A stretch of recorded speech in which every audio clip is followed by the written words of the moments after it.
People that come here always say about the ferries going backwards and forwards. I mean, we don't want to travel by road or bus. We come to Hong Kong to catch the ferries. I mean, we're lucky that we're on it today, you know, even though it's the last time. So it'll be sadly missed. I don't know, it's part of Hong Kong's history, ferries going across and that. So, yeah, especially for tourists.1975年，因為九廣鐵路嘅火車總站由尖沙咀搬去紅磡，所以亦都復航。喺60、70年代嗰一陣啊，海底隧道啊、地鐵啊都通車噶咯，咁市民都多咗選擇啦。咪就係因為咁啊，所以越嚟越少人坐渡海小輪過海咯。天星小輪呢，仲因為年年虧蝕，所以最終都決定放棄續辦2條紅磡嘅港內線。政府之後呢，2次招標都冇人問津啊，2條航線最終亦都成為歷史啦。香港地乜都有競爭，交通工具又點會例外啊？咁而家條航線都冇埋，港內線渡輪服務真係買少見少啦。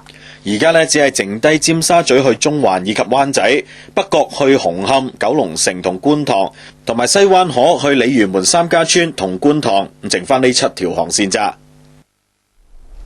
以前紅磡碼頭咧喺正紅磡嘅車站旁邊㗎，之後咧先至搬去黃埔花園呢個位置。咁點知咧，除咗翻工放工啊，繁忙時間多人搭之外，其餘時間都係拍烏蠅，結果咧都係捱唔住。係啊，咁除咗一班常客唔捨得之外啦，有服務咗天星幾十年嘅船長，亦都跟隨呢一條航線結束而退休，咁可以話係光榮隱退。不過佢就好感慨啦。我做咗10年水手。一入職咧做水手先啊嘛，咁啊跟住考牌，咁啊慢慢晉升到副船長，做咗大約2年副船主咯，咁啊由82年開始啊升為正船長，到現在啊。服務咗天星40年嘅布船長，由水手晉升到船長。以前一直都係揸尖沙咀至中環同灣仔嘅航線㗎，3年前先至調到嚟揸紅磡線，見證渡海小輪嘅興衰，佢亦都隨住紅磡線停航，結束船長嘅生涯。呢3年就即係睇到乘客咧係會少咗嘅，因為可能填海嘅關係啦，種種原因啦。一個咧就陸上嘅交通網絡可能比較完善咗啲啦。咁你喺呢個競爭嘅環境下，係的確係存在人少搭咗。即係從員工嘅角度講，梗係希望能夠維持條航線啊，工人有工做啊。咁啊從有需要咁種原因，究竟經營成本係咪好上漲咧？咁尤其是咧，我有一樣嘢，即係各方面有冇盡力去維持呢條線，或者補救呢條線、保護呢條線咧？譬如呢方面啊，政府有冇做到咩咧？社會嘅人士有冇做到咩咧？我哋公司有冇相應嘅措施去做到咩咧？即係其實咧3方面都要救佢噶嘛。從發展上去講，汰弱留強呢樣嘢又好喺某一方面咧就無可厚非嘅。咁你話呢條航線或者呢間公司做到咁樣結束咧，就始終有啲遺憾咯。譬如我嚟講，我做咗幾十年，我諗住咧做到退休，就唔係咁樣退法嘅，唔係話諗住結束條航線去退休啊嘛。咁我做到65歲，明明正正我享受餘下嘅生活啦。咁啊估唔到而家你唔做呢條航，係好遺憾嘅。昔日維港水深廣闊，到而家越填越窄，但係都難倒布船長。好似最近呢個工程展開咧，事實上咧就船多咗好多啦。沙中線展開咗之後咧，填海啊，啲運泥船啊咁樣啦。咁你作為業界嚟講，你咪唯有咪小心啲咯。啊，呢個無可避免嘅。你自己享唔享受揸船嘅過程？揸咗咁多年。一個咧就係我嘅職業啦，所謂敬業熬業呢個原因啦。咁我覺喺渡輪服務咗咁多年，呢啲突發事令布船長一世難忘。有人跳海啦，咁我曾經亦都救過2個人，咁突然間砰一聲跌落海，咁我哋職業本能嘅反應啊，咁2個都救得翻。咁一個咧就我當年做水手嘅，就即刻落海救佢；有一個咧我做咗船長啦，咁我指揮咧屬下救佢啦，咁2個都救得到。布船長最唔捨得㗎係啲咩呢？心底説話咧，難捨難離啦，好多嘢啦嚇。做咗幾十年呢度，除咗對公司嘅同事嘅感情之外，對維港嘅一份感情咧就真係好難忘啊！有我句説話咧，難捨難離啦，好多嘢啦嚇。做咗幾十年呢度，除咗對公司嘅同事嘅感情之外，對維港嘅一份感情咧，就真係好難忘啊！由我搬碼頭到填海，到起高樓大廈，咁一個過程一個過程，我哋見證住嘅。望埋睇到獅子山落基嘅，而家睇唔到啦。咁當然有得有失啦，呢樣嘢啦嚇。有啲咩願望咁樣咧？退休之後，個願望啊，即係為咗鼓勵自己啊，鼓勵自己。我有兩句説話啦，一個但得夕陽無限好啦，何須惆悵在黃昏啦嚇。嗱，尾班船咧，頭先8點半咧就開咗啦，好多市民咧都真係咧趕尾班船去趁熱鬧啊！你睇下幾多真係爆晒棚噶。梗係啦，過海渡輪話晒都係我哋嘅集體回憶嚟噶嘛，咁梗係要把握最後機會，坐下船飽覽下維港夜景啦。等咗咁耐，服務市民多年嘅呢一條航線，好快就要開出尾班船啦。大家都希望坐呢一班船。平日唔算多人坐嘅小輪，今晚突然間爆晒棚，連企都冇訂企。能夠坐到呢一班尾班船，乘客都非常之雀躍。紅磡來回灣仔同埋中環呢兩條航線，快將成為歷史。你影我又影，仲要用唔同嘅角度去影。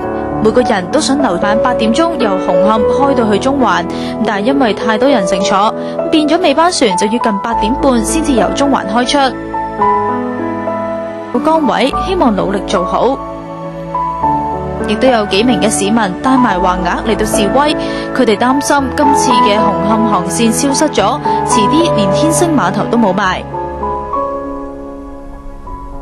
嗱，大家記住啦，聽日要由紅磡去到中環或者係灣仔，冇得再坐過海渡輪噶啦。咁大家可以選擇乘坐115號巴士，亦都可以啦坐6號又或者係6號 X 專線小巴去到尖沙咀港鐵站，再轉港鐵。嗱，仲可以咧就係坐8號 A 或者8號 P 嘅巴士咧去尖沙咀碼頭，再坐天星小輪過中環㗎。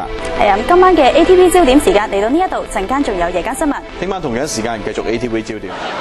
最後一班灣仔去紅磡嘅渡輪晚上8點20分開出，好多平時好少搭船嘅市民都特登嚟咗。最後一班船，用相機留低歷史嘅一刻。今日前往紅磡嘅尾班船現已到達，乘客要搭船過紅磡嘅請從速入閘，多謝合作。時間到啦，碼頭閂上大閘，岸邊都有嚟送行嘅市民。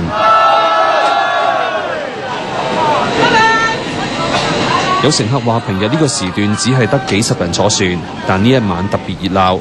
其實我由細到大㗎啦，即係我一直都係住紅磡嘅，咁即係唔捨得咯，所以帶埋呢兩個細路嚟，搭埋呢班船啦。如果呢一次唔搭之後就冇得再搭咯，所以就試下搭咯。雖然船上有告示咧，叫啲乘客喺船程期間咧唔好企起身，咁不過唔少乘客都企晒起身影相，而職員都冇阻止。而中環開去紅磡嘅尾班船，由於乘客太多，尾班船要去到晚上8點35分先至開出。阿凡啊，唔好意思啊！呢一段旅程為佢哋帶嚟唔少美好回憶。後生拍下拖嗰啲會搭下咁樣？會可能會，應該會。講下係點樣嘅後生係後生咩情況？因為坐船咧就時間耐啊嘛，可以傾耐啲偈啊嘛。渡輪抵達紅磡之後，着咗所有嘅燈飾，又鳴笛致意，完成歷史嘅任務。好，再見。無線電視記者黃大軍報道。渡輪業近年不斷萎縮，有學者認為責任在於政府。你幾耐冇坐過渡輪呢？根據運輸署嘅數字，99年有5700幾萬人次坐渡輪。到舊年跌到4900幾萬人次。就以天星小輪紅磡至中環線為例，船最多可以載500至到700人，但朝頭早繁忙時間，每班船都只係有100-200個客。紅磡去中環同灣仔兩條航線，而家平均每日嘅載客量加埋先至5000幾人次嘅啫。又做咗好幾年嘅船員話，印象中淨係灣仔運動場有學校陸運會嘅日子，架船先至會坐滿。咁其餘日子好多時嘅非繁忙時間都係咁樣樣。有學者認為渡輪難以經營，主要係因為搬碼頭。紅磡填海碼頭由原本喺火車站附近搬到而家嘅位置。中環填海碼頭由大會堂旁邊搬到去港外線嗰邊，提供個乘客咧更加方便快捷去到呢啲嘅碼頭度使用咧，都係政府責任嚟嘅。咁政府全部掟咗出去，一填咗海之後掟咗佢出去之後咧，尤其是紅磡呢個碼頭咧附近嗰個土地咧，基本上攤咗填咗咁耐就攤咗咁耐，完全係冇活動。佢建議船公司轉用較細嘅船種，減低成本，但仍然要解決客源嘅問題，否則政府不斷補貼都冇用，行業前景仍然暗淡。無線電視記者郭永嘉報道。